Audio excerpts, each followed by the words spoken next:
제가 보기에는 한 87세까지 살다가 죽는 게 제일 좋은 것 같아. 87세. 아주 딱 좋은 나이가 87세예요. 죽기 딱 좋은 나이가 87세 같아. 그거 넘었으면은 정말 안 보이고 안 들리고 불편해요. 그래서 87세까지 건강하게 살다가 행복하게 떠나는 그런 마음가짐이 제 생각에 참 중요한 것 같아요. 사실 지난 2017년 4월 10일 날 우리 아버지께서 세상을 떠나셨어요. 올해 떠나신 거죠. 우리 아버지는 평생 쌍시옷 소리를 한 번도 하신 적이 없어요. 예, 아버지 입에서 욕을 들어봤던 적이 없어요. 쌍시옷 소리를 한 번도 들어본 적이 없어요. 자식들, 내 자식을 키울 때 매질 한 번 하시지 않으셨어요. 그리고 우리 아버지는 참 남 욕을 하신 적이 없어요. 보통 뭐 누구 욕도 하고 정치인 욕도 하고 뭐 세상도 욕하는데 한 번도 욕하신 적이 없어요. 그리고 지금 요즘 아버지 생각을 이렇게 보면은 아버지한테 제일 놀라운 거는 우리 아버지가 그냥 옛날에 연초제조창이라고 담배 회사 그냥 기능 공무원이셨어요. 그러니까 뭐 여유 있게 돈을 쓰실 기회가 없으셨죠. 근데 어렸을 때도 돈이 없어서 불편하다, 돈이 있었으면 좋겠다 그런 말씀 하신 적이 없어요. 그냥 월급 봉투 딱 어머니한테 던지면은 뭐 집이 어떻게 됐든 아무 상관하지 않으시고 당신 산에 다니시고 정말로 신선같이 사셨어요. 근데 아버님이 올 초에 2달 고생하시고 돌아가셨어요. 40년 동안 병원 한번 안 가시다가 2달 전에 쓰러지셔서 병원에 모셨죠. 병원에 모셨는데 내가 우리 형제들한테 그랬어요. 우리 아버지 평생 자식만을 위해서 살았다. 가족만을 위해서 살았다. 오로지 정말로 사랑하는 가족을 위해서 투신하신 분이다. 우리 아버지 간병인한테 맡기지 말자. 우리가 사형제니까 우리가 모시자. 그래서 누나가 제일 위니까 누나가 이틀, 큰형 이틀, 둘째 형 이틀. 난 이제 장가 안 갔으니까 나는 하루. 그래서 우리 뭐 형제들은 전부 다 결혼하고 손자들이 전부 다 아들, 딸 이러니까 아이들이 다 돌아가면서 아버지 병간호를 했어요. 그야말로 자식들 품에서 돌아가셨죠. 자식들 품에서 돌아가셨어요. 근데 아버님이 이렇게 4월 10일 날 월요일 날 쓰러지셨는데 의사들이 심폐소생술 하겠느냐고 그랬을 때 우린 싫다고 그랬어요. 왜 마지막으로 돌아가시는 아버지 갈비뼈를 다 부러뜨려? 그 정도 쓰러졌으면은 87세에 그 정도 병이시면은 이제 돌아가실 때예요. 근데 많은 경우 돌아가실 때 심폐소생술 하게 돼 있어요. 근데 우리는 원하지 않았어요. 네 자식 다. 그리고 아버님이 이 골수염이라는 이 병을 앓으셨는데 좀 많이 아프신 병이에요. 마지막에. 그래서 내가 아버지 원도 한도 없이 마약 놔드렸어요. 모르핀. 왜 죽기 전에 아프면서 죽어야 돼? 마약. 그래서 조금만 아픈 기미만 보이면은 간호사한테 가갖고 마약 놔달라고, 모르핀 놔달라고. 여러분들 죽기 전에 하느님이 인간한테 준 최고의 선물이 뭔지 아세요? 마약이에요. 마약. 그래서 호스피스 병동에서 아플 때 진통제 놔드리는 거, 마지막 효도는 마약 많이 놔드리는 거예요. 그래서 우리 아버지 돌아가시기 전에 원도 한도 없이 마약하고 가셨어요. 원도 한도 없이. 무슨 얘기냐면 부모하고 자식은 살아서도 좋고 죽어서도 좋아야 돼. 그런데 부모님이 10년 동안 똥오줌 싸고 치매 걸려갖고 지겨워. 부모님 찾아오지도 않았어. 그래갖고 부모님이 돌아가셨어. 그럼 자식이 땅을 치고 불효한 것에 대해서 울면서 통곡해. 그리고 돌아가셨는데도 부모님 먼 데다 모셔놔갖고 1년에 한 번, 2년에 한 번 가고, 살아서도 안 좋고 죽어서도 안 좋은 거예요. 그러니까 여러분들은 살아서도 좋고 죽어서도 좋은 부모 자식 관계를 유지하려면 죽음에 대해서 생각을 많이 하셔야 돼. 죽음에 대해서. 여러분은 몇 살까지 살고 싶으신가요? 황창현 신부님께서는 87세까지 살다가 죽는 게 제일 좋은 것 같다고 하시는데요. 저는 나이 들어서 너무 오래 사는 것도 고통일 것 같습니다. 자식과 살아서도 좋고 죽어서도 좋으려면 죽음에 대해 잘 생각해야 합니다. 자식 또한 부모님이 돌아가시고 나서 불효한 것에 대해 울면서 후회하지 않을 수 있어야 합니다. 오늘 황창현 신부님께서는 죽었다가 다시 살아난 사람들 2,500명에게 들은 하늘나라의 경험에 대해 말씀해 주시는데요. 죽으면 끝일까요? 끝이 아닐까요? 영상 후반부에 있는 나이가 들어도 늙지 않는 비밀, 무병장수하는 7가지 장수 습관도 꼭 끝까지 들어보셨으면 좋겠습니다. 황창현 신부님의 행복 특강, 지금 바로 시작하겠습니다. 영상이 마음에 드신다면 구독, 좋아요, 알림 설정 부탁드립니다. 제가 지금 화의 도전이라는 주제로 강의를 하고 있습니다. 지금은 4차 산업혁명 시대에 들어서고 있다고 그래요. 도대체 4차 산업이 뭐냐?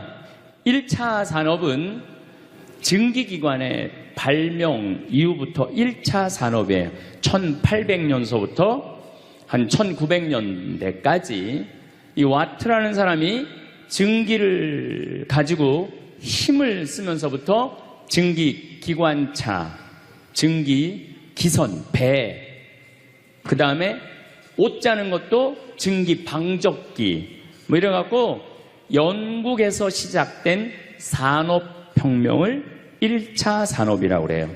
그리고 2차 산업은 에디슨이 1905년에 발견한 전기. 이 전기, 이게 1905년에 에디슨이 발명한 거예요. 그래서 이 전기로부터 시작되는 것을 2차 산업이라고 그래요. 지금 우리는 이 전기의 혜택을 다 받고 살죠. 여러분들 전기 다리미, 그 다음에 세탁기, 냉장고, 텔레비전, 전기 아닌 게 하나도 없어요. 여기 계신 분들은 2차 산업의 혜택을 받고 사시는 분들이죠. 그런데 3차 산업은 컴퓨터, 인터넷, 특별히 스티브 잡스가 시작한 스마트폰, 이게 완전히 세상을 완전히 바꿔놓은 것 3차 산업이에요. 1차 산업 때는 안 태어났지만은 2차 산업, 3차 산업은 누리고 사시는 분들이에요. 그런데 지금은 무슨 시대로 들어서느냐 하면 4차 산업 시대로 들어서고 있어요. 4차 산업이라는 건 뭐냐면은 인공지능, 로봇, DNA 조작, 이런 이 완전히 새로운 세상이 펼쳐지고 있죠. 지금 1940년도에 태어나신 분들, 1940년에서 49년 사이에 태어나신 분들 손 들어보세요. 이분들이 제일 복잡한 세상 속에서 살아가는 거예요. 이게 너무 세상이 변하는 걸 다 누리고 살아가는 분들이 지금 1940년서부터 50년, 1950년, 60년에 태어난 분들이 2차 산업, 3차 산업, 심지어 4차 산업 시대까지 살고 있는 거예요. 1941년에 이제 내일 모레겠네요. 12월 8일 날 일본이 진주만을 습격을 해요. 그거를 여러분들은 무슨 전쟁으로 들었느냐면 대동아 전쟁으로 들었어요. 그거는 일본 입장이고, 일본이 대동아 전쟁이지 우리는 아무 상관없어요. 근데 우리는 대동아 전쟁에 내가 그때 고생했다고 그러는데 그건 일본의 속국의 입장이야. 그러니까 그 대동아 전쟁이라는 말 우리 쓰지 말아야 돼. 태평양 전쟁이겠지. 미국하고 일본하고 한 전쟁. 그 태평양 전쟁 속에서 태어나갖고 고생이란 고생은 다 한 분들이 지금 70대예요. 그 전쟁 끝나고 좀 나은 줄 알았더니 6.25가 또 터졌네. 그래갖고 또 피난 가고 또 일사후퇴 겪으면서 고통 겪고, 전쟁 끝나고 난 다음에는 우리나라가 아프리카에 있는 웬만한 나라들보다 못 살았어요. 아프리카에 있는 웬만한 나라보다 못 살았어. 전쟁 끝나고 난 다음에 정말로 허리띠 졸라 매가면서 잘 살아보자고. 우리도 한번 잘 살아보자고. 그래갖고 너무 가난한 나라에서 올해 우리가 3만 달러를 넘었을 거라고 그래요. 3만 달러를 넘었으면은 드디어 선진국에 들어서는 거예요. 가장 가난한 나라에서 선진국까지 변화를 여러분들은 경험하고 계신 거예요. 그러니까 여러분들은 너무나 혼란스러운 세상 속에서 이날 이때까지 헤쳐나오고 계신 거예요. 근데 문제는 이제 2020년부터 펼쳐질 4차 산업 시대, 이것까지 살아야 되니까 얼마나 복잡해.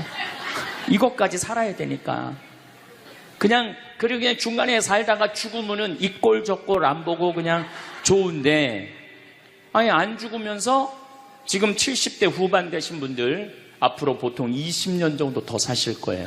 70년대 후반 되신 분들. 근데 60대 되신 분들은 120살까지 거의 살 거예요. 지금 60대 되신 분들은. 그리고 재수 없는 60대들은 200살까지 살 거예요. 200살까지. 재수 없는 60대들은. 그 이야기를 제가 오늘 하려고 그러는 거예요. 자, 제가 한 10년 전에 평화방송에 이런 강의를 했었어요. 아마 또 평화방송에서 계속 틀어주니까 그 내용이 나올 거예요. 10년 전에 한 얘기예요. 앞으로 2020년이 되기 시작하면은 인간은 세 종류로 나눠질 것이다. DNA 조작 인간. 이제 DNA를 조작할 수가 있어요.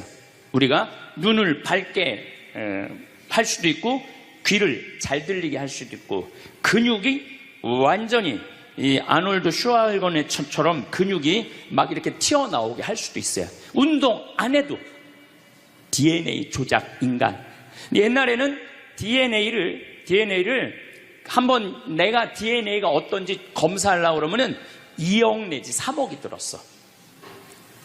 그런데 지금은 내 DNA를 검사하는데 얼마면 검사할 수 있냐면 5만 원이면 검사할 수 있어요. 5만 원이면. 세상이 엄청 변한 거예요. 그래서 이제는 지금 태어나는 아이들은 이제 아파서 병원 가는 일은 거의 없을 거예요. 미리 병원에서 전화를 해요. 너 요때쯤 심장마비가 올 DNA가 있다. 와서 고쳐라. 그럼 DNA 조작만 하면 심장마비가 넘어가는 거예요. 그러니까 안젤리나 졸리라는 미국의 영화 배우가 있어요. 2010년에 유방을 잘랐어요. 왜냐하면 DNA 검사를 해보니까 언니도 그렇고 엄마도 그렇고 유방암이 있는 거야. 본인도 유방암에 걸릴 확률이 있는 거야. 그러니까 미리 병을 예방을 하는 시대가 오는 거예요. 그게 DNA 조작 인간이에요. 근데 우리 교회는 그런 걸 절대 허락하지 않죠. 절대 허락하지 않는데 절대 현대인들은 할 거라는 거예요. 그 다음에 두 번째 인간은 어떤 인간이냐면 사이버 인간, 기계 인간이에요. 인공지능 로봇 인간. 그래갖고 이 인공지능 로봇 인간이 나오면은 안 그래도 1940년서부터 지금까지 복잡 다단한 세상을 살아왔는데 이제 로봇하고 같이 살게 되는 세상이 이제 곧 되는 거죠. 그리고 이제 세 번째 인간은 오리지널 인간. 여러분들, 저나 여러분들. 근데 누가 제일 떨어지느냐? 오리지널 인간이 제일 떨어질 거예요. 그래서 앞으로는 이제 어떤 세상이 제일 걱정되는 게 뭐냐면은 로봇가 공장에서 일하는 거예요. 로봇가 공장에서 일을 하게 되면은 많은 노동자들은 일자리를 잃어버려요. 현재 몇 명 정도 일자리를 잃어버릴 걸로 예상을 하느냐면 8억 명 정도가 일자리를 잃어버린대. 8억 명. 그러니까 노동자의 4명 중에 1명은 일자리를 잃어버리는 거. 이거 보통 심각한 문제가 아니에요. 그래서 이제 웬만한 사람들은 공장에서 일할 수가 없어. 누가 다 일을 해? 로봇가 다 하니까.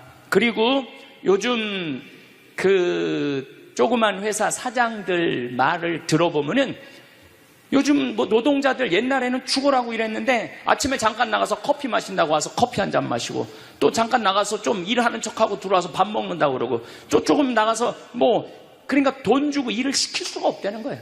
그러니까 만약에 로봇가 일을 하면은 사람을 시키겠느냐? 로봇을 시키겠느냐? 당연히 로봇을 시키는 거죠. 그러니까 점점 사람이 일자리를 빼앗길 것이라는 거예요. 로봇을 쓰는 사장들은 돈을 어마어마하게 벌고, 그런 자본이라든지 그런 능력이 없는 사람들은 무지무지하게 가난하게 사는 거예요. 이제 앞으로 여러분들이 5년 후, 10년 후에 볼 세상이 그렇다는 거예요. 그래서 요즘 세계적으로는 어떤 정치적인 시도를 하느냐 하면은, 그럼 일자리 없는 사람들은 먹고 살아야 될 거 아니야, 사람인데. 그래서 로봇한테 세금을 매기는 거예요. 그래갖고 로봇가 만약에 일을 하면은 저 로봇한테 100만 원 세금을 매기는 거야, 그 로봇한테. 그래갖고 그 100만 원을 누구한테 줘? 일 못하는 사람한테 주는 거예요. 그게 기초생활 수급이라는 거예요. 기초생활 수급. 그러니까 기초생활 수급을 이제는 10만 명, 100만 명이 받는 게 아니라 8억 명, 10억 명이 받는 세상. 그러니까 이제 앞으로 미래에 펼쳐질 세상은 지금 생각하는 거라고 너무 다른 세상이 되는 거예요. 두 번째는 어떤 세상이 오느냐면 로봇하고 공존하는 세상. 벌써 초등학교는 선생님이 공부를 가르치지 않고 로봇가 학생들한테 공부를 가르치는 학교가 나왔어요. 로봇가 애들한테 수학을 가르치고 영어를 가르치는 거예요. 발음도 훨씬 좋고, 그리고 이 로봇의 장점은 뭐냐면은 차별하지 않아. 로봇은 얘가 부잣집 아들이든지 얘가 공부를 못하든지 잘하든지 차별하지 않는 거예요. 그리고 웬만한 선생님보다 훨씬 잘 가르친다는 거예요. 그러니까 이제는 로봇가 교사가 되는 그런 시대가 온 거예요. 또 이제는 앞으로는 무슨 세상이 될 거냐면, 어린아이들 돌보는 보모가 누가 돌보느냐면 로봇가 돌보는 거예요. 나 동화책 읽어줘. 그럼 엄마는 나 바빠, 짜증나, 아이 너 잠이나 자, 이런데 보모 로봇은 나 동화책 읽어주면 아주 부드러운 소리로 짜증 한번 안 부리고. 그러니까 애가 엄마를 좋아하는 것보다는 누구를 더 좋아해? 로봇 보모를 더 좋아하는 거야. 나 엄마 필요 없다고. 이거 정말 우스갯소리가 아니라요, 진짜 벌어질 일이에요. 또 이제 로봇은 아내가 중풍이 걸렸어. 그래서 움직이질 못해. 그럼 누가 병간호를, 운동을 도와주느냐 하면 로봇가 도와줘요. 근데 이 로봇은 완전히, 제가 지난번 강의 때도 얘기했지만은 이제 섹스 로봇가 나온다고 그랬죠. 록시라고. 5가지를 고를 수 있다고 그래요. 피부색, 키, 성격, 이런 걸 고를 수가 있대. 그러니까 까칠한 여자, 부드러운 여자. 내가 까칠한 여자 좋아하면 성격 까칠한 로봇을 고르면 되는 거야. 근데 문제는 아내가 아파. 남편은 나가서 돈 벌어야 돼. 그래서 로봇을 하나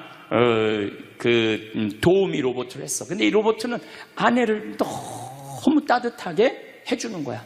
그러니까 아내는 자꾸 남편한테 실망하는 거야.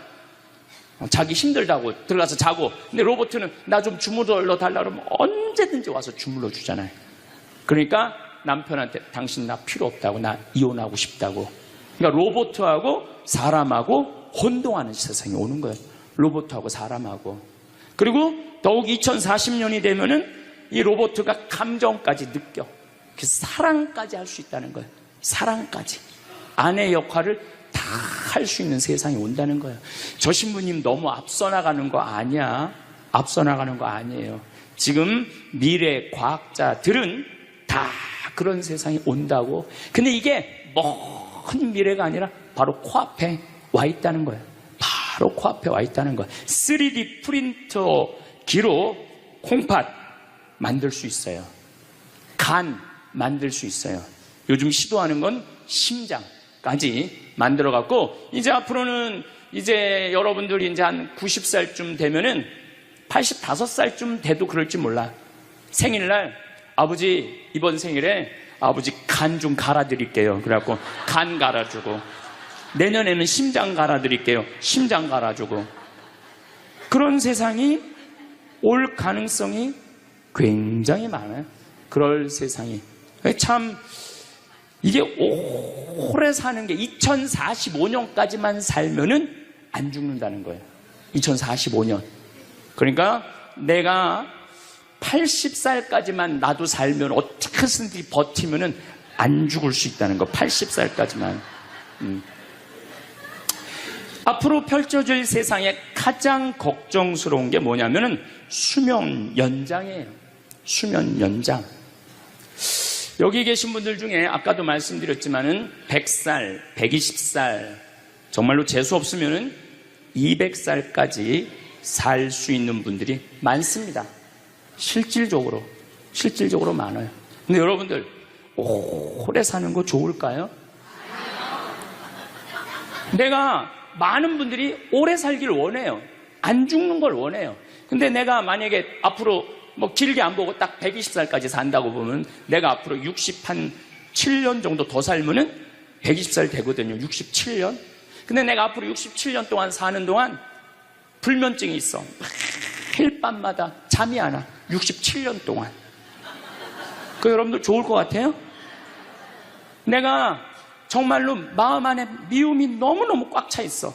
67년 동안 계속 미움 속에서 살아. 분노가 꽉 있어. 67년 동안 분노 속에서 항상 좌절감을 맛보고 있어. 우울하고 있어. 내가 우울해. 또 좋으래. 어떨 땐 좋을 땐 너무 좋고 싫을 땐 너무 싫고 그렇게 막 up and down 그러면서 앞으로 50년, 60년 사는 거 좋아요? 그렇게 성숙함이 없이 살 거면 그냥 지금 죽는 게 나아. 지금 죽는 게 나아요. 내가 앞으로 60년 동안 살면서 매일매일 감동하고 매일매일 행복하고 매일매일 감사하고 매일매일 사랑한다면은 앞으로 60년 사는 거 괜찮겠죠. 그런데 60년 내내 잠도 못 자고 미움 속에서 자식들 원망 속에서 외로움 속에서 배신 속에서 불행 속에서 오래 사는 거 좋아요? 적당한 나이에 죽는 거 내가 보기엔 그 축복이에요. 그래서 여러분들은 이제 나는 이 복잡한 세상 속에서 사는 것도 중요하지만 어떻게 죽을 거냐 이 시나리오를 잘 준비해야 돼요. 난 어떻게 죽을 거냐. 나는 생일날 애가 심장 갈아준다면 나 그거 필요 없다. 내 생일 선물로 그 심장 필요 없다. 그냥 나는 하느님이 주신 생명 그 수명 그대로 살다가 그냥 행복하게 떠날 거다. 그런 마음이 중요해요. 근데 우리가 성숙하지 못하면은 그냥 무조건 안 죽으려고만 용을 쓰는 거예요. 또 하늘나라에 대한 희망이 없는 사람들이 안 죽으려고 그러는 거예요. 아니 지금 있는 것보다 하늘나라 올라가면 훨씬 행복하면은 안 죽을 이유가 뭐 있어? 그냥 죽으면 되지. 그냥 사는 날까지 즐겁게 살다가 죽는 날 즐겁게 죽으면 되는 거예요. 이 훈련이 꼭 필요해요. 여러분들 이게 뭐 요즘 알고리즘 그러는데 그건 다 제쳐두고 내가 인생의 설계가 필요해. 나는 몇 살까지 살다가 더 이상 치료받지 않고 암이 걸리면은 안 갈고 그냥 안 갈고 간 안 갈고 신장 안 갈고 췌장 안 갈고 그냥 하느님 품으로 간다는 생각이 아주 중요하다는 거예요. 제가 보기에는 한 87세까지 살다가 죽는 게 제일 좋은 것 같아. 87세. 아주 딱 좋은 나이가 87세예요. 죽기 딱 좋은 나이가 87세 같아. 그거 넘었으면은 정말 안 보이고 안 들리고 불편해요. 그래서 87세까지 건강하게 살다가 행복하게 떠나는 그런 마음가짐이 제 생각에 참 중요한 것 같아요. 사실 지난 2017년 4월 10일 날 우리 아버지께서 세상을 떠나셨어요. 올해 떠나신 거죠. 우리 아버지는 평생 쌍시옷 소리를 한 번도 하신 적이 없어요. 예, 아버지 입에서 욕을 들어봤던 적이 없어요. 쌍시옷 소리를 한 번도 들어본 적이 없어요. 내 자식을 키울 때 매질 한 번 하시지 않으셨어요. 그리고 우리 아버지는 참 남 욕을 하신 적이 없어요. 보통 뭐 누구 욕도 하고 정치인 욕도 하고 뭐 세상도 욕하는데 한 번도 욕하신 적이 없어요. 그리고 지금 요즘 아버지 생각을 이렇게 보면은 아버지한테 제일 놀라운 거는 우리 아버지가 그냥 옛날에 연초제조창이라고 담배 회사 그냥 기능 공무원이셨어요. 그러니까 뭐 여유 있게 돈을 쓰실 기회가 없으셨죠. 근데 어렸을 때도 돈이 없어서 불편하다, 돈이 있었으면 좋겠다, 그런 말씀 하신 적이 없어요. 그냥 월급 봉투 딱 어머니한테 던지면은 뭐 집이 어떻게 됐든 아무 상관하지 않으시고 당신 산에 다니시고 정말로 신선같이 사셨어요. 근데 아버님이 올 초에 2달 고생하시고 돌아가셨어요. 40년 동안 병원 한번 안 가시다가 2달 전에 쓰러지셔서 병원에 모셨죠. 병원에 모셨는데 내가 우리 형제들한테 그랬어요. 우리 아버지 평생 자식만을 위해서 살았다. 가족만을 위해서 살았다. 오로지 정말로 사랑하는 가족을 위해서 투신하신 분이다. 우리 아버지 간병인한테 맡기지 말자. 우리가 사형제니까 우리가 모시자. 그래서 누나가 제일 위니까 누나가 이틀, 큰형 이틀, 둘째 형 이틀. 난 이제 장가 안 갔으니까 나는 하루. 그래서 우리 뭐 형제들은 전부 다 결혼하고 손자들이 전부 다 아들, 딸 이러니까 아이들이 다 돌아가면서 아버지 병간호를 했어요. 그야말로 자식들 품에서 돌아가셨죠. 자식들 품에서 돌아가셨어요. 근데 아버님이 이렇게 4월 10일 날 월요일 날 쓰러지셨는데 의사들이 심폐소생술 하겠느냐고 그랬을 때 우린 싫다고 그랬어요. 왜 마지막으로 돌아가시는 아버지 갈비뼈를 다 부러뜨려? 그 정도 쓰러졌으면은 87세에 그 정도 병이시면은 이제 돌아가실 때예요. 근데 많은 경우 돌아가실 때 심폐소생술 하게 돼 있어요. 근데 우리는 원하지 않았어요. 4자식 다. 그리고 아버님이 이 골수염이라는 이 병을 앓으셨는데 좀 많이 아프신 병이에요, 마지막에. 그래서 내가 아버지 원도 한도 없이 마약 놔드렸어요. 모르핀. 왜 죽기 전에 아프면서 죽어야 돼? 마약.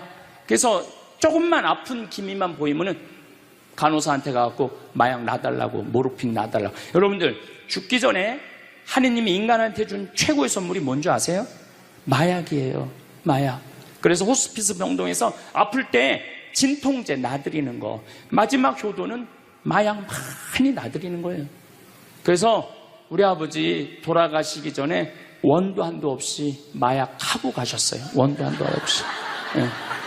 그 조금의 고통을 덜어주는 게 내가 보기에는 효도라는 생각이 들더라고요. 아버지 이렇게 쓰러졌을 때 생명 유지장치 하겠느냐고 의사들이 얘기를 하더라고요. 우리는 아무도 원하지 않았어요. 그냥 아버님 편안하게 보내드리고 싶다고. 왜? 우리 아버지는 참 행복하게 사셨어요. 자식들이 아버지를 너무너무 좋아하고 사랑하고. 그래서 뭐 효도를 뭐 원도 한도 없이 해드렸냐, 이럴 건 자신 있게 말씀 못 드리죠. 하지만 그래도 자식들이 아버지, 손자, 손녀들이 할아버지 너무너무 사랑했기 때문에 편안하게 보내드릴 수 있었어요.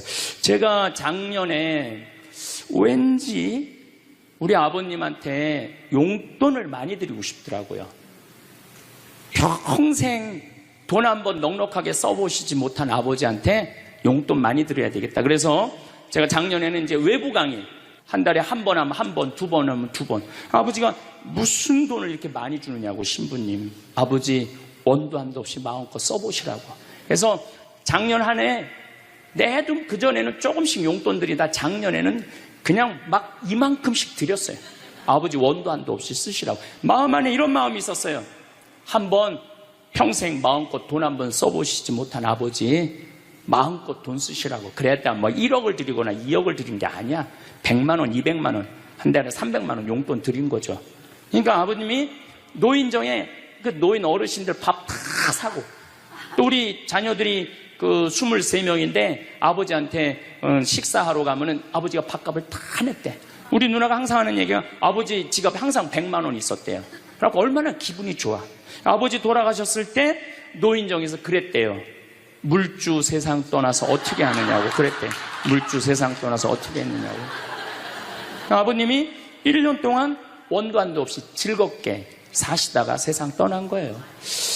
저는 효도도 나중에 한다는 건 다 거짓말이야. 효도하려면 언제 해야 돼? 지금 해야 돼, 지금. 부모님한테 돌아가시고 난 다음에 땅을 치고 통곡하는 거 다 소용없어요. 그냥 내가 지금 할 수 있을 때 최선을 다해서 효도하는 게 그게 효도라는 생각이 들더라고요.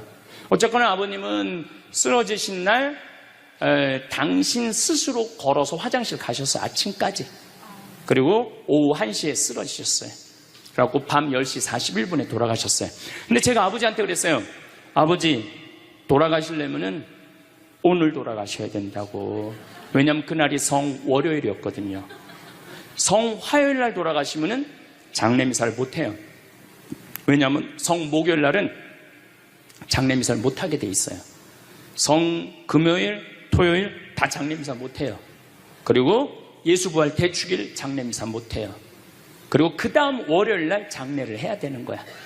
의사 선생님은 오늘 내일 돌아가실 것 같다고 그러는데 내가 그랬어. 돌아가시려면 오늘 돌아가시라고, 내일 돌아가시지 말고. 근데 딱 10시 41분에 돌아가셨어요. 그래서 성수요일 날 아버님 장례 미사를 하는데 우리 수원교구에 주교님 4분이 다 오셨어. 얼마나 그게 영광스러워요. 주교님이 4분이나 오셨으니까. 왜냐하면 성주관이니까 주교님들이 외국에 아무도 안 나가시고 교구청에 다 계셨던 거야. 얼마나 좋아요. 주교님 4분이 다 오셔서 미사를 봉헌해 주시니 얼마나 축복된 아버지예요. 또 신부님들이 많이 오셔갖고 그 성당에 수원 정작 꽃매 성당인데 꽤 그래도 큰 성당인데 신부님들이 꽉 차갖고 젊은 신부들이 지하에서 미사를 봉헌했다는 거예요. 그것처럼 축복이 어디 있어요. 그냥 하루라도 더 살라고 용 쓰다가 화요일날 돌아가셨으면 7일장 하는 거예요. 7일장. 하루라도 더 살라고 용을 쓰셨으면. 근데 우리 아버지는 정말로 살아있을 때도 나한테 행복을 주시는데 떠나실 때도 행복하게 떠나시더라고요. 여러분들도 마찬가지예요. 여러분들도 살아있을 때도 행복하게 사시고 죽을 때도 행복하게 죽으세요. 괜히 안 죽으려고 이렇게 용 쓰고 저렇게 용 쓰다가 누워서 10년 동안 똥오줌 싸기 시작하면요, 그때부터는요 지옥이야, 지옥. 여러분들은 제일 좋은 거는 자다가 주무시다가 죽는 거예요. 그런데 갑자기 돌아가시면 자식들이 너무 힘들으니까 그저 3개월 정도 앓으시다가 돌아가시면은 자식이 이별할 시간을 주는 거예요.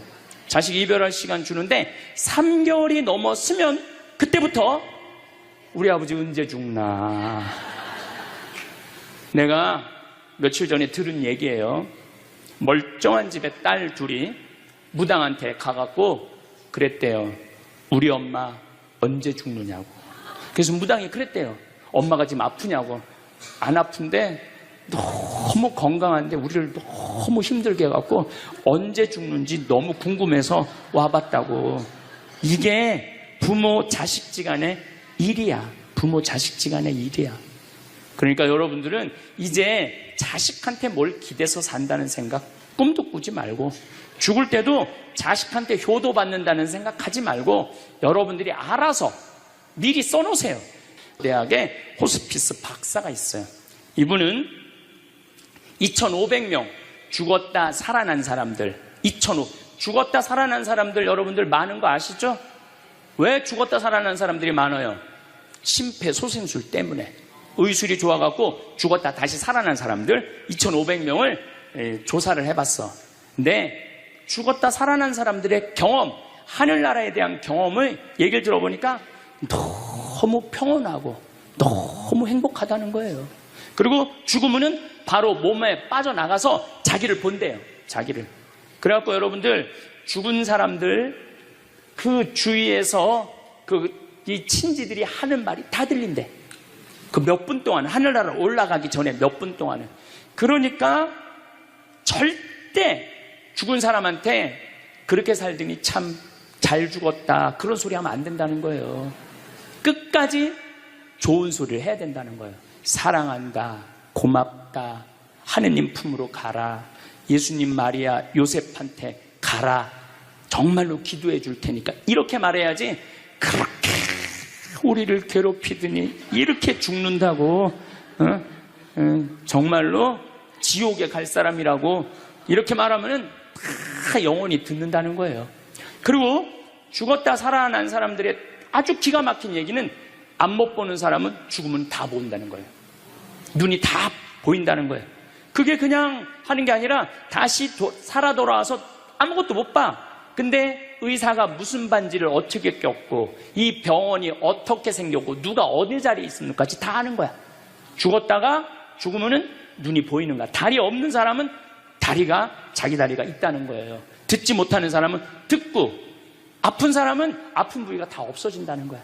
그러니까 여러분들 지금 살아있으면서 뭐 몸에 허리도, 아까 할아버지 한 분 안수해달라고 그래갖고 안수해, 허리가 막 이렇게 구부러진 사람 죽으면 딱 펴진다는 얘기예요.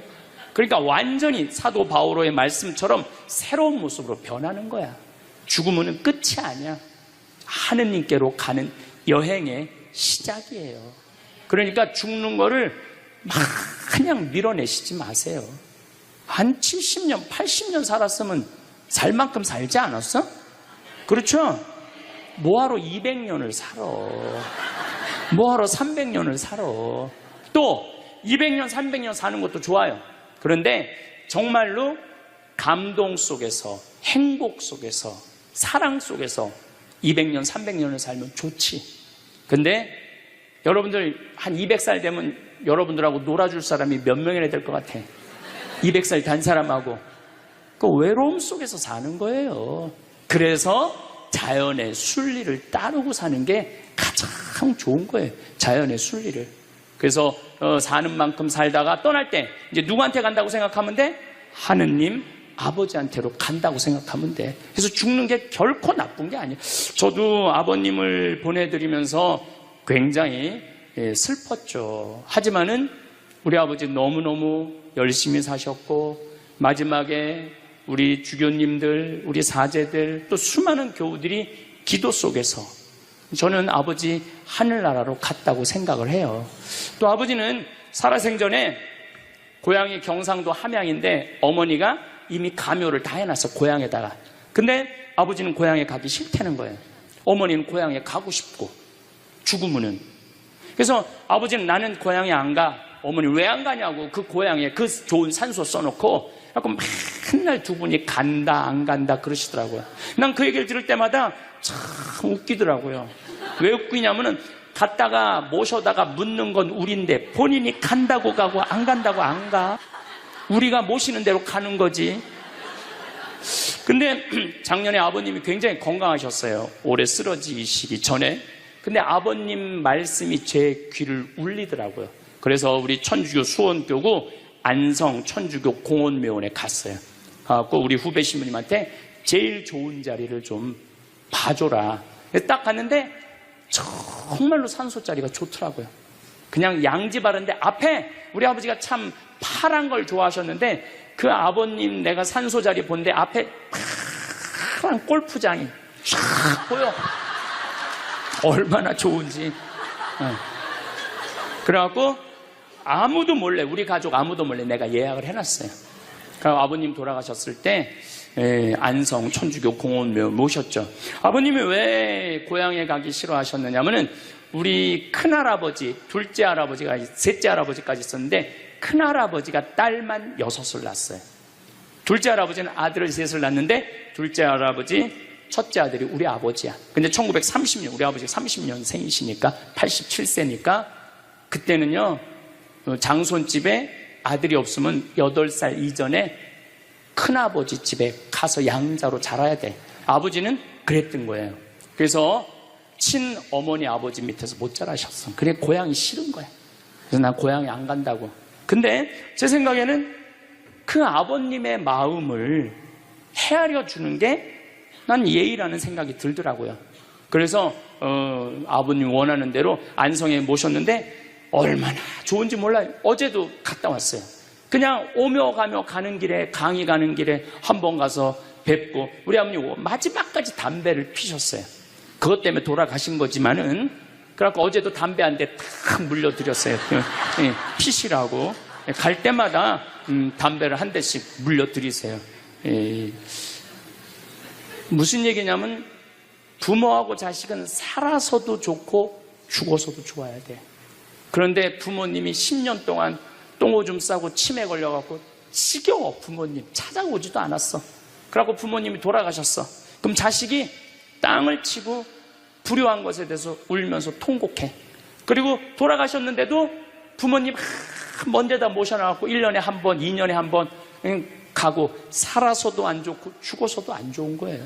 그러니까 여러분들은 살아서도 좋고 죽어서도 좋은 부모 자식 관계를 유지하려면 죽음에 대해서 생각을 많이 하셔야 돼. 죽음에 대해서. 근데 이제 아버님 돌아가셨는데 딱 화요일 하루 장례를 했는데 조문객들이 얼마나 많이 왔는지 밥을 7번을 했대요. 보통 장례 밥 한 번 한대. 근데 밥을 7번 했대. 우리 형님 둘도 나만 활동을 많이 하는 게 아니라 형님 둘도 어마어마하게 친구가 많더라고. 보니까 우리 누님도 그렇고. 그러니까 그냥 1000명 이상이 조문객이 왔으니까 조의금도 굉장히 많이 들어왔다는 얘기죠. 조의금도.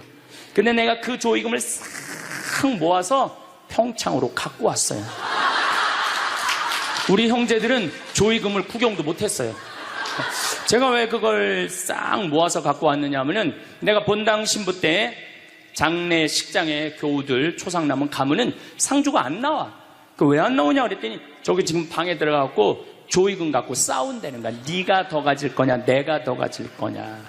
여러분들, 저는 우리 지금 대한민국이 이 변화, 제가 변화의 도전이라는 주제로 강의를 하지만 이 변화되는 세상에 생각을 바꿔야 돼요.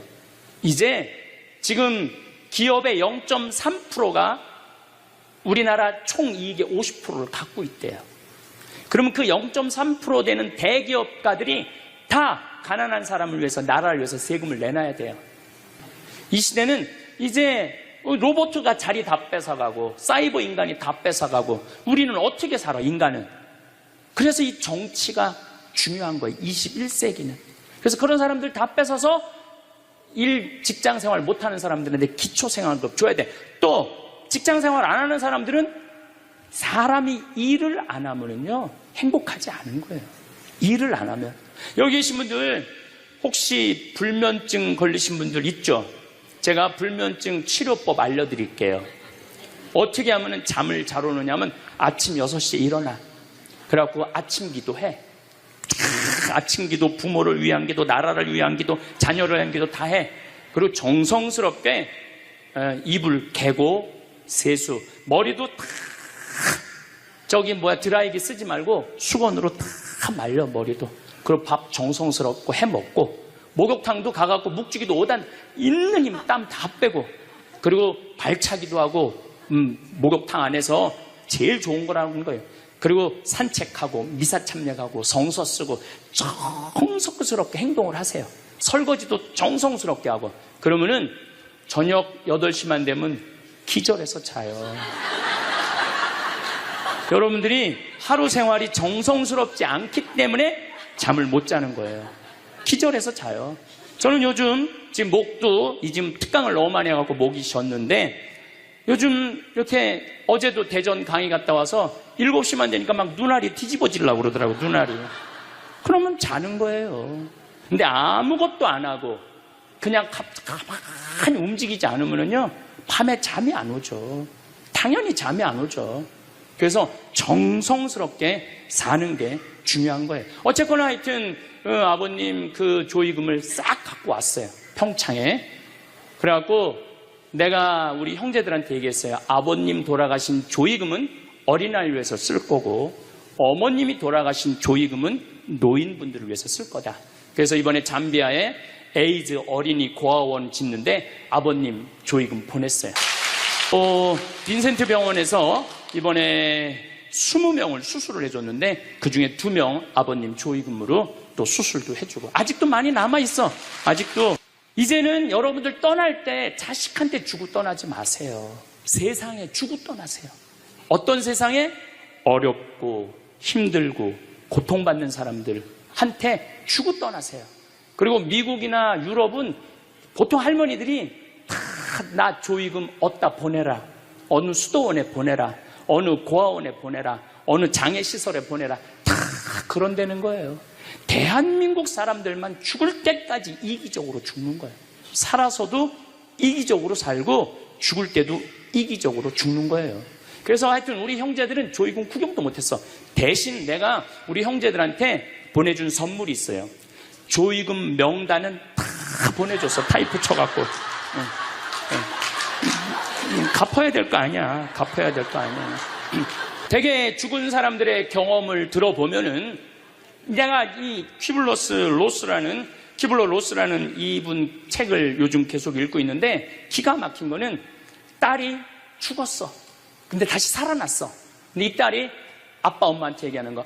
엄마 아빠 내가 죽었는데 오빠가 나를 너무 행복하게 기다리고 있어. 그래서 그 오빠랑 놀았는데 너무너무 행복했어. 근데 이 엄마 아빠는 너무너무 놀란 거예요. 왜 놀랐느냐 하면은 이 아이가 태어나기 전에 오빠가 죽어갖고 단 한 번도 오빠 얘기를 한 적이 없거든. 근데 죽어서 그 오빠가 기다리고 있는 거예요. 그러니까 이 기가 막힌 노릇 아니에요. 또 이런 경우도 있었다고 그래요. 어떤 경우가 있었느냐 하면은 교통사고 났어. 여동생, 오빠, 아빠가 했는데 오빠하고 아빠는 죽은 거야. 그 여동생은 다 기절한 상태에서 죽었는지 안 죽었는지 확인할 길이 없잖아요. 근데 다시 죽었다고 생각하고 병원에 가서 살아났어. 근데 이 여동생이 엄마 너무 슬퍼하지 마. 하늘나라에서 오빠하고 아빠가 날 기다리고 있어. 너무 행복해. 근데 얘는 오빠하고 아빠가 죽었는지 모르는 상태, 혼수 상태인데 그걸 아는 거예요. 근데 여기 특징 중에 하나는 죽어서는 살아있는 사람은 절대 못 본대요. 죽은 사람만 본다는 거예요. 죽은 사람만 하늘나라 가서 본다는 거예요. 그래서 여러분들도 세상 떠나면은 하느님 기다리고 있고 너무 행복한 나라로 가는 거예요. 그러니까 죽음은 그 번데기가 이 알을 까고 자기 껍데기를 까고 나비가 되는 것처럼 지금보다도 훨씬 아름다운 세상으로 가는 게 죽음이에요. 이제 21세기는 안 죽는다고 100살을 사니 200살을 사느니 좋은 게 아니에요. 100살, 200살 동안 불면증, 우울증, 미움, 분노, 외로움, 심심함으로 사는 것보다 그냥 한 70, 87세까지 살다가 죽어갖고 행복하게 먼저 떠난 사람들하고 하느님 품에서 행복하게 사는 게 좋죠. 그래서 여러분들 이제 행복하게 살다가 행복하게 떠나셔야 돼. 그리고 제가 늘 말씀드리지만 나중에 행복하지 마세요. 언제 행복해? 지금 행복하세요. 지금. 나중에 돈 쓰지 말고 언제 써? 지금 쓰세요. 지금. 그리고 여기 있는 분들 지금 얼굴을 보니까 돈 쓸 수 있는 마지막 얼굴들이 많다니까. 마지막 얼굴들이 많아. 그리고 우리나라는 이제 드디어 3만 달러를 넘어서요. 선진국 대열에 들어서요. 선진국에 들었으면은 어르신들, 노인분들 연금 지금 20만 원에서 60만 원, 70만 원으로 다 올라가요. 그러니까 돈 없는 거 걱정하지 마세요. 여러분들이 엉뚱한 사기에만 안 당하면은 먹고 사는데 아무 지장 없어. 욕심만 안 부리면은 충분히 행복하게 살 수 있어. 그리고 이렇게 강의 따라다니면서 배우는 여러분들, 진리를 목말라 하는 여러분들은 앞으로 행복하게 사실 수 있으세요. 예. 인생의 주인공은 나야. 내 자식이 아니고 내 남편이 아니고 내 아내가 아니야. 내 행복은 누가 책임지느냐 하면 내가 책임지는 거야. 내가 지금 불행한 거는 남편 탓도 아니고 자식 탓도 아니고 누구 탓이야? 내 탓이야. 왜? 나를 위해서 쓰는 법을 배운 적이 없어. 나를 위해서. 버는 법은 배웠는데 쓰는 법을 배운 적이 없어. 본인들을 위해서 쓰세요. 자, 1960년대, 70년대는 열심히 살아야 돼. 너 정말로 아끼고 살아야 돼. 가난했을 때 얘기해요. 이제 3만 달러가 넘었을 때는 이제는 재밌게 살고 행복하게 살고 의미 있게 살고 나누고 살아야 돼. 언어가 이제는 바뀌어야 돼. 그래서 여러분들 정말로 이제는 의미 있고 재미있고 행복하게 생활하시길 바라겠습니다. 다음 시간은 의미 있고 재미있고 행복한 삶이 뭔지 제가 말씀드리도록 하겠습니다. 감사합니다. 여러분은 몇 살까지 살고 싶으신가요?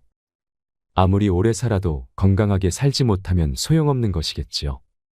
오늘은 무병장수하는 7가지 장수 습관을 말씀드리겠습니다. 나이 들수록 운동보다 이 습관만큼은 목숨 걸고 꼭 해야 합니다. 사람마다 인생의 길이가 있습니다. 우리는 그걸 수명이라고 말합니다. 그렇다면 왜 어떤 사람은 오래 살고 다른 사람은 짧게 살까요? 2022년 노인 학회지에 발표된 연구에 따르면 실험 연구에 참가했던 사람 중에 긍정적이고 낙관적인 사람은 그렇지 않은 사람보다 90세 이상 살 가능성이 높았다고 발표했습니다. 다시 말해서 두려움과 걱정을 없애라는 말입니다. 사람들이 의외로 모르는 7가지 장수 습관. 지금 이 영상을 보고 난 뒤 한 번에 모든 걸 하려고 하지 않고 7가지 습관 중에 한 개만 딱 가져가겠다는 마음으로 30분 안에 실천해 보세요. 무병장수 인생을 사는데 많은 도움을 줄 거라 확신합니다. 첫 번째, 절대 귀가 멀어지면 안 됩니다. 흔히 나이를 먹으면 귀가 잘 안 들리게 되는 게 당연하다고 여기는데 청력 감퇴는 그리 쉽게 볼 문제가 아닙니다. 귀가 잘 안 들리면 인지 기능이 급격히 떨어지게 되기 때문입니다. 청력이 떨어지면 다른 사람과 대화할 일이 줄어듭니다. 상대방의 이야기를 편안하게 들을 수 없으니 아무래도 누군가와 이야기하기 꺼려집니다. 이러면 사회 활동량이 줄어들고 우울감을 자주 느끼며 사회적 고립 상태에 빠지기 쉬워서 인지장애를 겪을 확률이 높아지지요. 또 귀가 멀어지면 다른 사람의 말을 듣기 위해 뇌 에너지의 대부분을 청각 처리에 사용하게 되면서 다른 인지 기능들은 상대적으로 점점 쇠퇴해 갑니다. 임상 경험으로 봐도 70대의 청력이 떨어지면 인지장애가 발병하는 경우가 많았습니다. 따라서 귀가 잘 안 들린다면 이비인후과에 방문해서 난청의 진행을 늦추는 동시에 주저하지 말고 보청기를 사용해야 합니다. 귀 건강을 유지해서 다른 사람과 계속 대화할 수 있다면 인지장애가 발병할 위험도 줄어들게 할 수 있습니다. 옛날에는 보청기가 크고 갑자기 소리가 울리기도 해서 여러모로 불편했지만 요즘에는 기술이 발달한 덕에 성능이 좋아진 데다 크기도 작아져서 편리해졌습니다.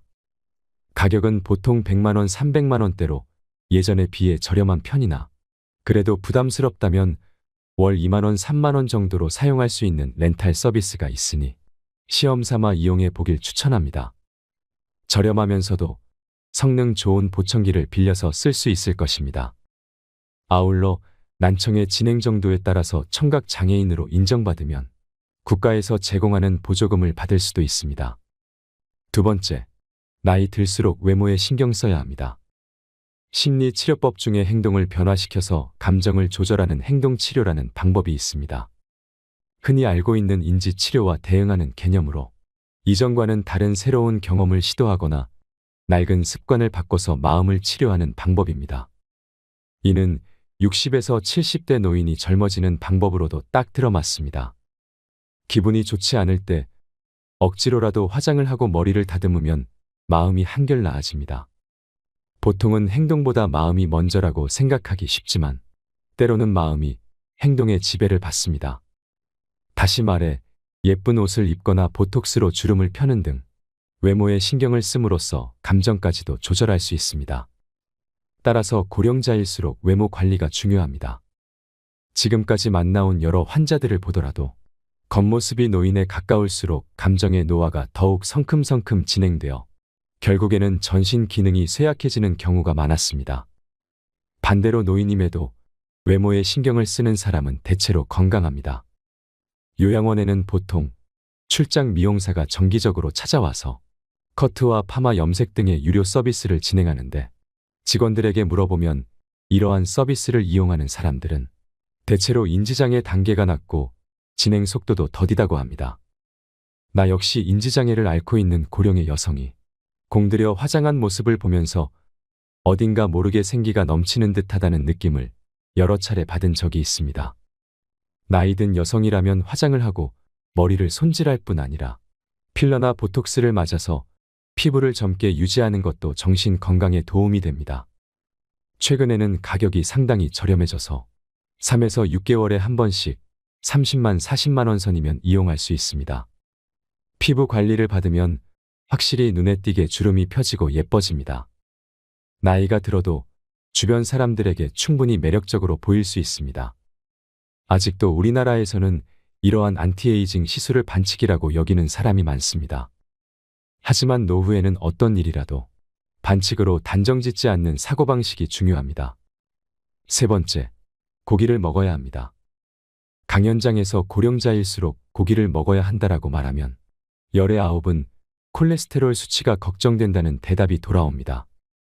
이러한 걱정을 덜어주기 위해 여기서 확실하게 언급하건대 콜레스테롤이 몸에 해롭다는 말은 가짜 뉴스, 즉 잘못된 정보입니다. 오히려 노후에 건강하게 지내려면 콜레스테롤은 반드시 필요합니다. 애초에 콜레스테롤은 인간을 포함한 동물의 몸을 구성하는 지방의 일종입니다. 성호르몬과 세포막의 재료로서 생명체에게 없어서는 안 될 주요한 성분입니다. 그뿐 아니라 뇌에서 세로토닌을 운반하는 중요한 역할을 맡고 있습니다. 세로토닌이란 뇌의 신경세포들 사이에서 여러 자극이나 감정을 전달하는 신경 전달 물질 중의 하나입니다.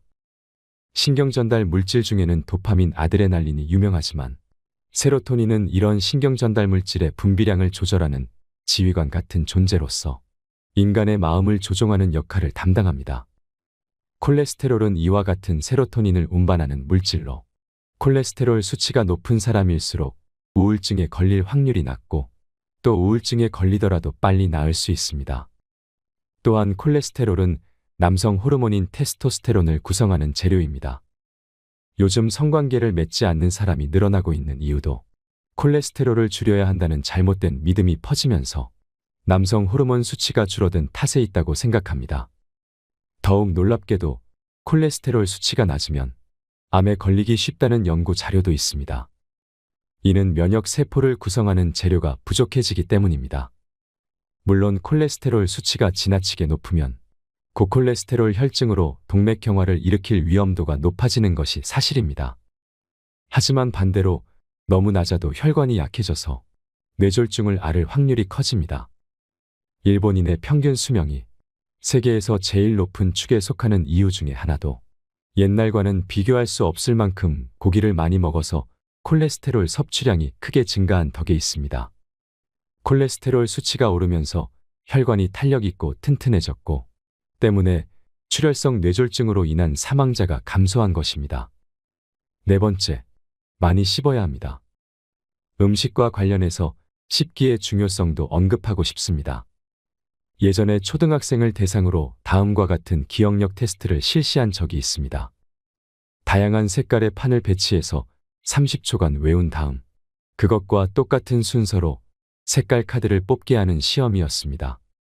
그런데 이때 껌을 씹으면 정확도가 2배나 올라갔습니다.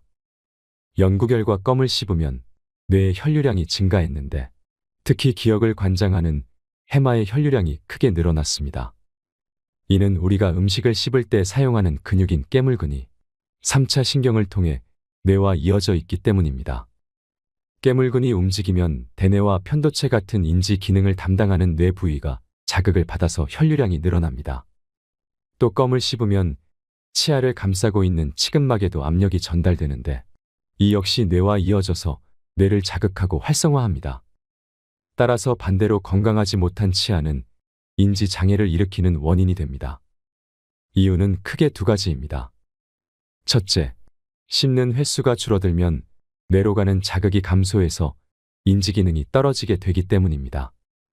둘째, 씹는 힘이 약해지면 신선한 채소와 같이 딱딱한 음식을 피하고 면처럼 부드러운 음식을 자주 먹게 되는데 그에 따라 비타민이 부족해져서 인지장애가 발생할 위험이 커집니다. 실제로 치아가 거의 없는 사람은 치아가 20개 이상 있는 사람에 비해 인지장애가 발생할 확률이 1.85배나 높다는 연구 결과가 있습니다. 또 알츠하이머형 인지장애 환자는 채소 섭취량이 적다고 합니다. 이 때문에 건강하게 오래 살고 싶다면 돈이 많이 들더라도 틀니나 임플란트를 활용해서 치아 건강을 지켜야 합니다. 덧붙여서 뇌를 자극하기 위해서는 깨물근을 많이 움직여야 하므로 껌이나 오징어를 자주 씹으면 좋습니다. 심심할 때 간식거리를 씹는 것만으로도 뇌 건강을 지켜낼 수 있습니다. 새끼 식사를 할 때에도 젊었을 때보다 더 많이 씹어먹는 습관을 들여야 합니다. 이러한 작은 습관이 뇌의 노화를 늦춥니다. 5번째, 무슨 일이든 일을 해야 합니다. 세계적으로 인정받는 장수 지역에는 다음과 같은 공통점이 있다고 합니다. 무엇보다도 사람들이 꾸준히 몸을 움직입니다. 장수 지역에는 나이가 들어도 밭일, 정원 가꾸기, 집안일 등으로 꾸준히 몸을 움직이는 사람들, 즉 일하는 사람들이 많았습니다. 그 외에도 배부르게 먹지 않기, 목적 의식 지니기, 스트레스 해소하기 등의 공통점이 있었지만 건강하게 오래 살기 위한 조건으로 꾸준히 몸을 움직이는 것, 즉 일하기를 제일 중요하게 꼽았습니다. 일하기의 중요성을 알려주는 또 다른 예로는 영국의 한 경제지에서 수십 년에 걸쳐 진행한 행복도에 관한 조사를 들 수 있습니다. 여기서는 이혼이나 배우자의 사망 실업과 같은 삶의 큰 사건으로 사람의 행복도가 어떻게 달라지는지를 조사했는데 인간의 행복도에 가장 크게 부정적인 영향을 미치는 요소는 실업이었습니다. 이혼이나 배우자의 사망보다 일자리를 잃는 일이 인간을 가장 불행하게 만드는 요소였습니다. 인간에게 일은 절대 없어서는 안 될 요소입니다. 세계 각지에서 진행된 비슷한 조사들에서 모두 늙어서도 계속 일해야 오래 살 수 있고 행복도도 높다는 결론이 나왔습니다. 관련 자료를 다 소개하자면 책 한 권을 채우고도 남을 정도로 방대합니다. 그만큼 과학적으로 밝혀진 사실임이 틀림없다는 뜻입니다. 노후를 건강하고 행복하게 그리고 유의미하게 보내기 위한 가장 중요한 조건은 일하기라고 생각합니다. 정년이 곧 은퇴가 아님을 명심하고 연령에 맞게 아니 때로는 나이를 잊고서라도 계속 일하는 것이 인생을 의미 있게 보내는 방법입니다. 6번째, 규칙적인 생활로 수면 리듬을 유지해야 합니다. 불면증의 원인은 다양합니다. 우울증이 원인인 경우도 있고 순환기계 질환처럼 몸 상태가 좋지 않아서 잠을 못 자는 경우도 있습니다. 하지만 대부분은 잠들지 못할까봐 두려워하는 정신적인 문제에서 기인합니다. 이러한 종류의 불면증은 규칙적인 생활을 하면 크게 나아집니다. 먼저 밤에 잘 자기 위해서는 아침에 일어나는 시간을 일정하게 유지해야 합니다. 회사에 다닐 때는 출근 시간이 정해져 있으므로 저절로 기상 시간이 일정할 수밖에 없었는데 당시에는 무척 피곤하게 느껴졌겠지만 그것은 우리의 몸과 마음에 좋은 영향을 미쳤습니다. 매일 같은 시간에 일어나는 습관이 심신의 변화를 최대한 막아주었기 때문입니다. 그러나 은퇴 후 그럴 필요가 없어서 기상 시간이 들쑥날쑥하게 되면 세로토닌과 같은 신경 전달 물질의 분비가 줄어들고 세로토닌이 부족해지면 수면을 유도하는 멜라토닌이 줄어들어 수면 장애를 겪기 쉽습니다. 따라서 신경 전달 물질의 정상적인 분비를 촉진하기 위해서는 매일 아침 같은 시간에 일어나야 합니다. 전날 밤 푹 자지 못했건 늦게 잠이 들었더라도 아침이 되면 평소와 같은 시간에 침대에서 나와야 합니다. 당일은 조금 피곤하고 졸리겠지만 길게 보면 뇌와 몸을 지키는 좋은 습관입니다. 여기에 매일 아침 같은 시간에 식사를 하면 수면에 더욱 긍정적인 효과를 미칩니다. 수면 리듬을 일정하게 유지하기 위해서는 식생활의 리듬도 중요하기 때문입니다. 7번째, 성호르몬 감소를 주의하세요. 중장년층은 성호르몬 감소에도 주의해야 합니다. 나이를 먹으면 남성은 남성 호르몬이, 여성은 여성 호르몬이 줄어듭니다. 남자든 여자든 모두 중성화된다는 말입니다. 성호르몬 감소는 우리의 몸과 마음의 변화를 일으킵니다.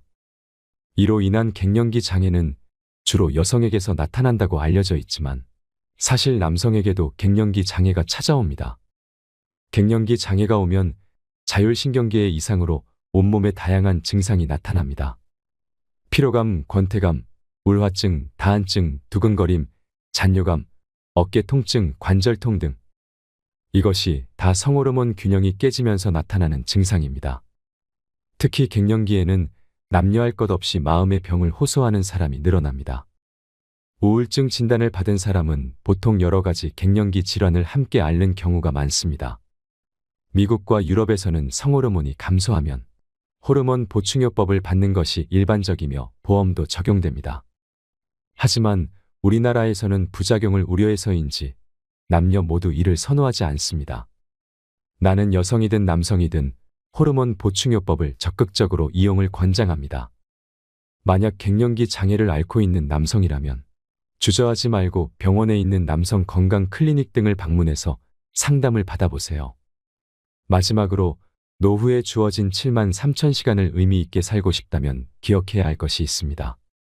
1960년대에는 평균 수명이 남성은 65세, 여성은 70세였습니다. 당시 정년은 평균 55세였으므로 퇴직 후 남성에게 남은 생은 고작 10년 정도였습니다.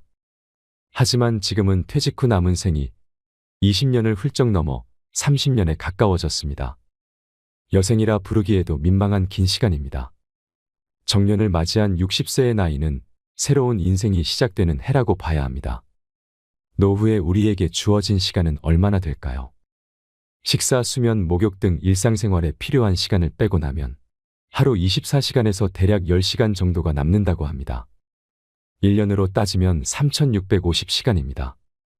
요즘에는 80세까지 건강한 사람이 많으므로 60세부터 20년 동안 약 7만 3천 시간이라는 자유시간이 주어집니다.